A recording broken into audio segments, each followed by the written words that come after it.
Shouts out Big Steve. What's up? Shout out Michael Bisman. Shout out the fans, the viewers. Another episode of Road to UFC 3 and 4. Yesterday we did all right. One bet on Nakamura. I did mention on the show it stood out. It stood out like dog's balls. Why is he an underdog? Knocks out Park in round 2. Won round 1 as well. So yeah, not even a unit 1. I overthought it. I definitely overthought it. The more I taped, I was like, yeah, I mean, he does have an issue with his takedown defense, but it's why he's the underdog. So I really should have had like a full unit on Nakamura. I don't know if we'll get as good of a bet as that on these next 2 episodes, because I did tape pretty much every single fight and nothing has jumped out. But there's a few. So I think I'll have bets again. So tune in, listen carefully, because if you listen to my reaction, you definitely would have known that I would have been on Nakamura. But yeah, let's get into it. Let's break it down and let's get out of here, all right? Chronic Combat in here live. Let's go. Big Steve, big bets. Let's do it. So yeah, I should go over a little recap. So basically, my only regret is not going big on Nakamura, not fading Fang. I've been telling everyone how bad Fang is for so long. And the line got so crazy, I could have just put $50 and almost win a whole unit on it. The Parlay Kings will never stop, never sleep. And Salzai, I said Salzai might be a little bit of a fraud. But then, I just know how bad Julia Shui is, and the guy just did nothing in there. There was a line that was a little bit better than -200 for me last night. I should have taken it, but it is what it is. I'll take the profit. It's hard to get reads on these promotions, honestly, like with the tape, with the level of competition. So let's get into it. Let's see what we can get. And by the way, Nakamura doesn't have a brother. It's not Rinya's brother, so people lied to me. All right, first fight. Shogo Sato versus Kit Campbell. So, right, there's barely no tape on Sato. There's one highlight where he gets a knockout over a dude. Obviously, he has power. He has a bunch of knockouts. Kit Campbell is the same. He's a knockout guy from regional Australia. Not the best guy. Very salty record, 14-7. He's lost to some good guys. He's lost to some average guys. He's a banger as well. It's -200. I'm going off Bet Online. So it's a dog or pass for me in terms of laying my hard-earned money on someone like Kit at -200 in a swinging war. So yeah, Sato will pass, but yeah, due to the lack of tape, can't say anything with confidence.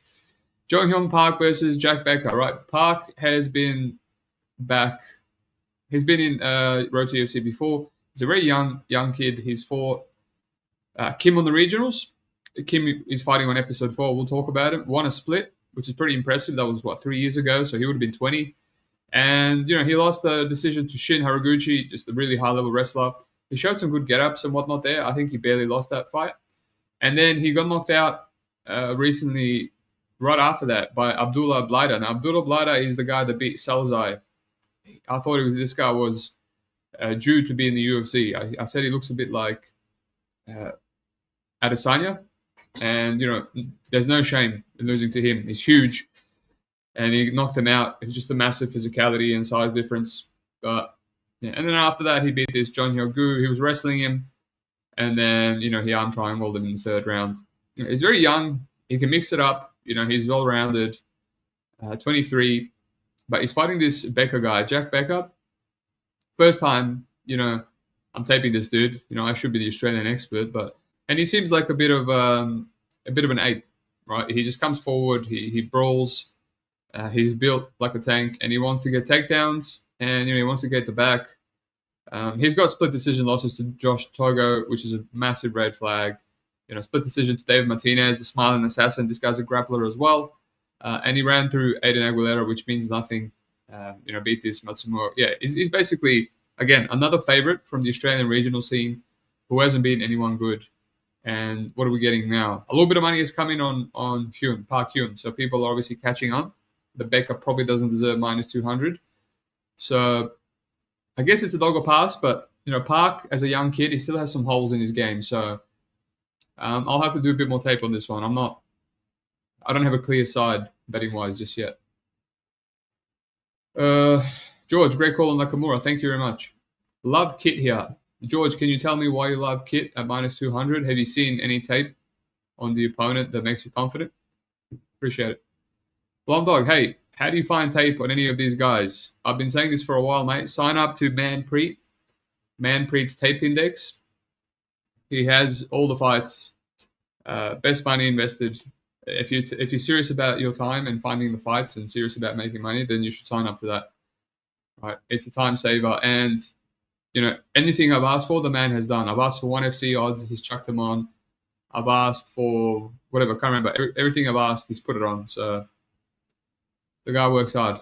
Say what you will about him, but that's if you want tape. If you don't care about tape for some reason, then don't do it.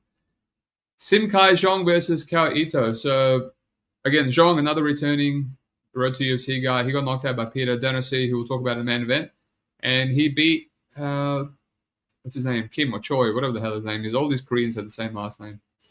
Holy, he beat Holy on the regionals in Brave FC. He out-grappled him. I guess that's aging okay.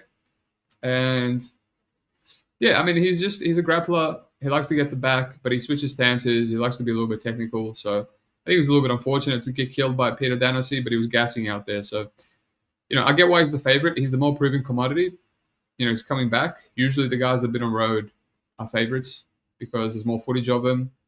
People think they might be better because they've been invited by the UFC before. He's 27. I thought he was younger than that. I thought he was like 21, 22.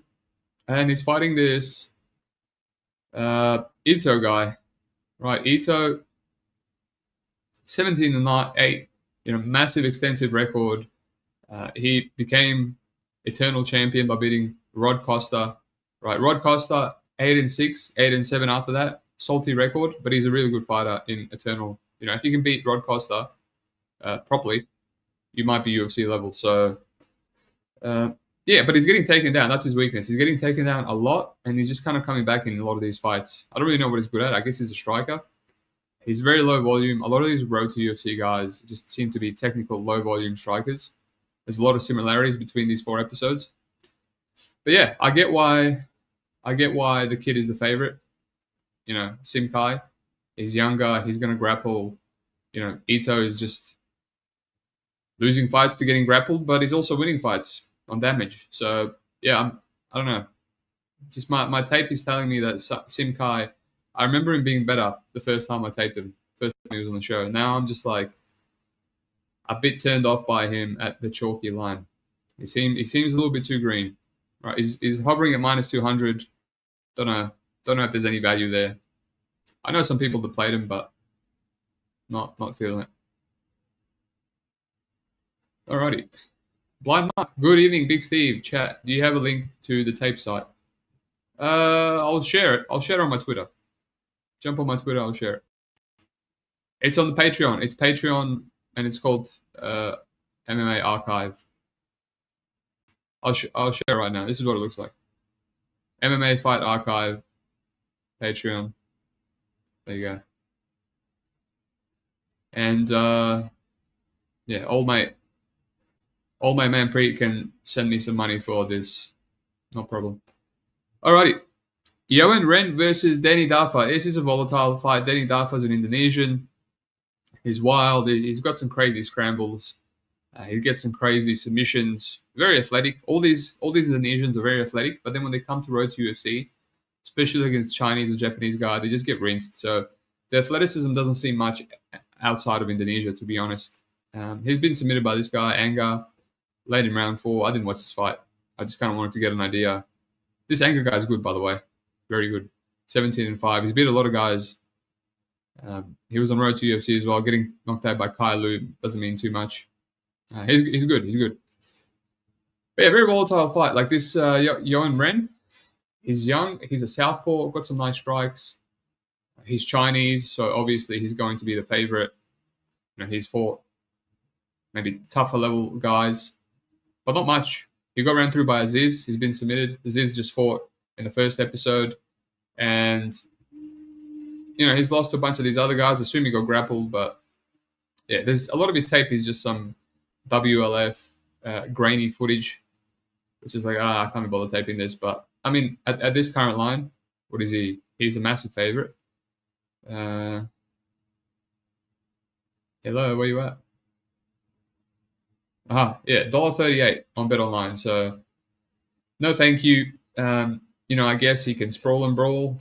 I guess he could be better because he's Chinese. He's not from the Indonesian regional scene. It's It's basically how you cap these fights these days. But, yeah, Danny might submit him. Who knows? Who knows? It's a tough one. In terms of reads, it's the hardest fight, just because of the tape and whatnot. Alrighty.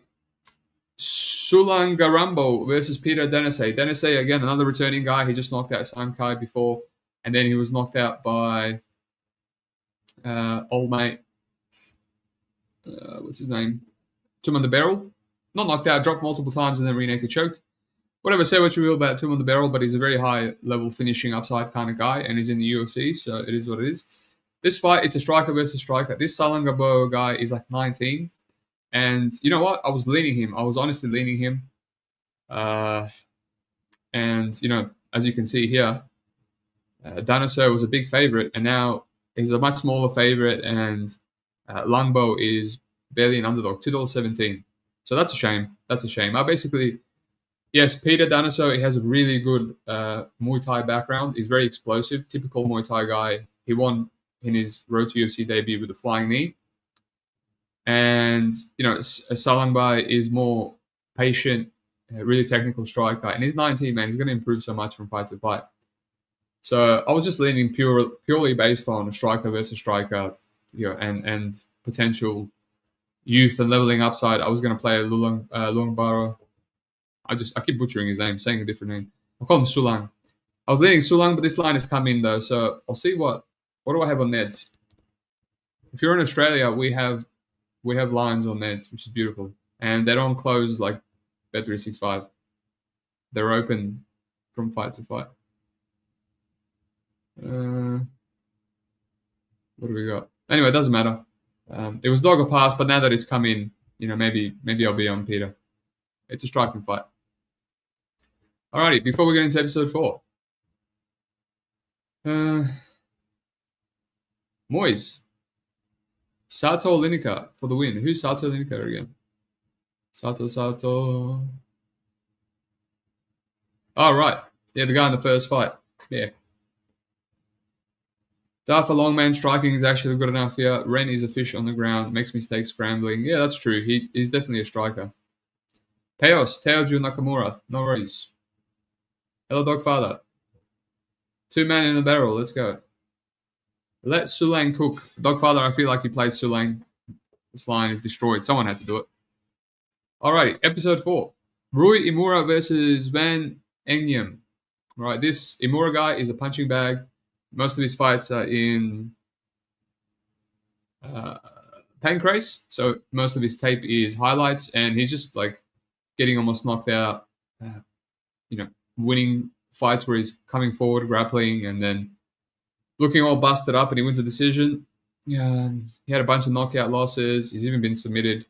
And this his opponent, Van, he's a striker, and he's not bad. You know, he's got power. He's a little bit low volume. He's lost to this Felipe Ngochi dude via round 4 sub, and he was getting taken down many times over and over again. And then in the rematch, he knocked him out. He knocked him out in round 1. So I don't know how old he is. I think he's like 23, 24. Right? It's a dog or pass for me. He's improving. Right? Obviously, he's an underdog because there's big submission upside on Imura, and you know there's takedown upside. But man, he reminds me of the Nakaraba fight. Like if this kid, if Van can sprawl and brawl, he probably knocks him out. It's very binary. You know, a punching bag that comes forward and is there to be hit against the power striker that, you know, can knock him out and can be submitted potentially. So, you know, because of that, we have what? Where is this line? Yeah, because of that, we have, you know, Mura at $1.44. Makes no sense. You know, Van or pass, plus 160, easy peasy. Easy play. Well, not easy, but we'll see. Sango Kim versus Daichi Kamaya. Yeah, Kim's back again. He got the crap beaten out of him by old mate, the guy that won the whole thing. Can't remember his name now. Zang. And yeah, he's tough. He wants to grapple. And Daichi Kamuya, another punching bag. Another punching bag from Pancrase. Comes forward, you know, good submissions. Scrambles well. He's undefeated 6-0. He's undefeated 6-0, but this is the most misleading 6-0 you will ever see, right? Let me just quickly go through this. So this illegal knee, 2023, he was about to get knocked out. He was done. And then the guy that was pounding on him landed a legal knee, and he lost via DQ. Then this one right here, Shinsuke Nishio actually did knock him out in round 1. And he celebrated, and then for some reason later on they gave it a no contest. So the dude should have 2 knockout losses. And then whatever, they gave him this bum, Raimad Quintana, which was a short notice catchweight in Eternal MMA. And he twisted him, modified twister, the old Scottish twister that Jake Hadley and the other dude that invented it do all the time. So he's skilled on the ground, but he will come forward, he'll be hittable. And Kim's a grappler as well. Kim's probably more well-rounded. I actually haven't even looked at this line at all. So, right. So Kim, Daochi Kamaya is a slight favorite. That's interesting on Bet Online. That's very interesting. I think Kim should be more well-rounded, should be able to win this fight. He did lose to Park, the young Park, the 23-year-old on the regionals. It was a split decision. It was a back and forth that we spoke about. So maybe Daichi can just keep coming forward and implement a scramble game where he's the better scrambler. But yeah, I don't know. It's a competitive fight. But Kim seems like the more well-rounded guy. But yes, definitely this 6-0 is a faulty record. Alrighty. Quing Zhang versus Lawrence Liu. Lawrence Liu is from City Kickboxing, 5-1. His only loss is to Drilich. Is an ex-Eternal MMA champ that was on Contender Series and lost. Split decision. He's a sprawling brawler. Drilich tried to grapple him. Everyone tries to grapple him. He can be taken down, but he works his way up. He's like an Asian Sterling, Navajo Sterling. Sprawling brawl, pick your shots. Typical City Kickboxing sprawling ball style. And he's fighting, this kid that's Quen Zhang. He seems to have a lot more power. He's ran through some dudes, 16-7, very experienced. I think he's only like 24. And he's definitely fought the high level of opposition. And I personally thought he would be the favorite, right? I saw him run through a bunch of these guys, with overhand rights. And, I saw that he fought Bryce Picard on Brave and Trent Girdham, which is an Aussie dude. He was on Ryzen and Brave as well. And, he's got these Musaevs and Kadirovs, these Russians. And I'm like, yeah, this kid's definitely going to be the fave. Lawrence Liu is underwhelming. And, yeah, it turned out Lawrence Liu is a minus 200 favorite for whatever reason. So, it's a dog or pass for me again. I will say Quang Zhang, pardon me, it looks like a white belt on the ground. Like he keeps making mistakes. Picard just kept reversing him. And then he had a corner stoppage end of round 2 for some reason. I don't know if he hurt his arm from an armbar attempt. He broke his elbow. Obviously, that draw against Trent Girdham. Trent's not the best. He's a bit of a red flag fighter.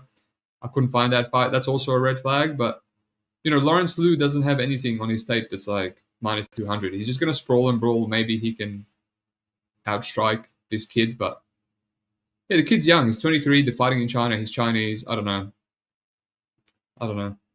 It's a dog or pass for me. That's my first impression after a few fights.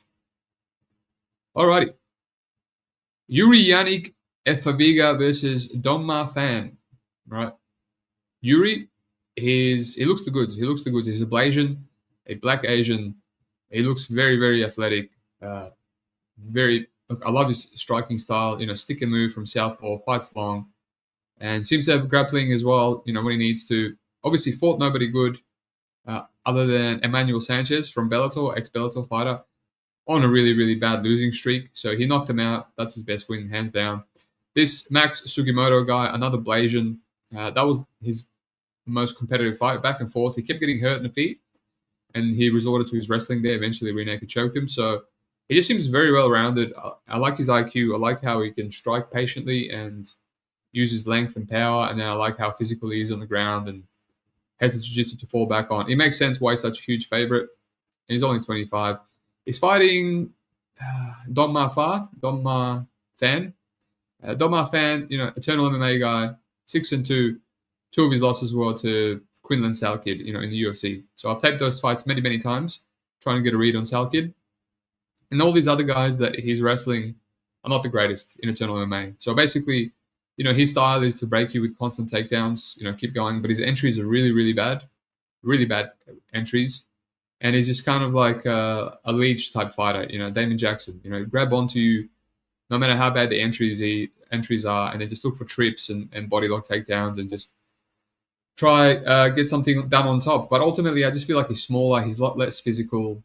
He's been broken and finished in both his losses to Sal Kid. Be a rear naked choke as well. So just how good is his grappling after all? So yeah, I think I understand some people are really respect Aaron fan as a huge underdog, and I get it. I guess he has a grappling path. I don't know. I don't want to fade the chef. He looks the goods, right? There's a lot of big numbers on Road to UFC that are tempting, but I don't want to, I want to see something on tape that makes me want to fade him. So I haven't seen that. Blind Mark. Dog or pass. That doesn't mean you always think the underdog will win, correct? It's a line value thing. Correct. This is just from a pure betting perspective. If I was forced to put money on something, I would be putting it on the underdog. Right. Sometimes I'll parlay chalky favorites, but not in Road to UFC. Obviously there was a few chalky favorites that won super easily last night, but yeah, I'm looking at it from a betting perspective. I move on quick. I don't have that much time sometimes, and on this fight, I actually spent a lot of time. I spent a lot of time on my fan because my friend said there's a value, and yeah, don't feel it. Black and East for the win, correct. The MMA guy, 22. I'm a little behind, but Zang opened plus 317, got as high as minus 250. Some crazy swings on these events. Yeah, mainly because man, it's too early. The limits are crap, right? 250, even 500 for some people that have $1,000 units. They're betting, rebetting, and they move. Lucky Tim, let the chef cook. Correct. Alrighty.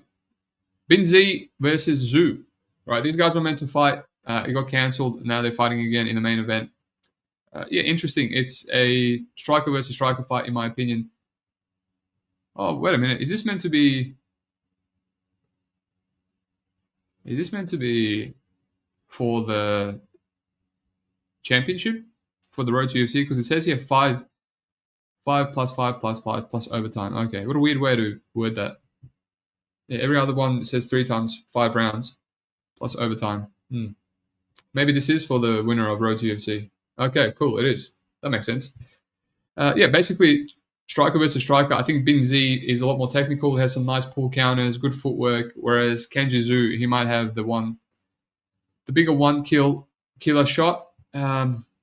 He's proven to be decently well-rounded. He beat Haraguchi, the wrestler, and he's proven he can win decisions as well without getting KOs.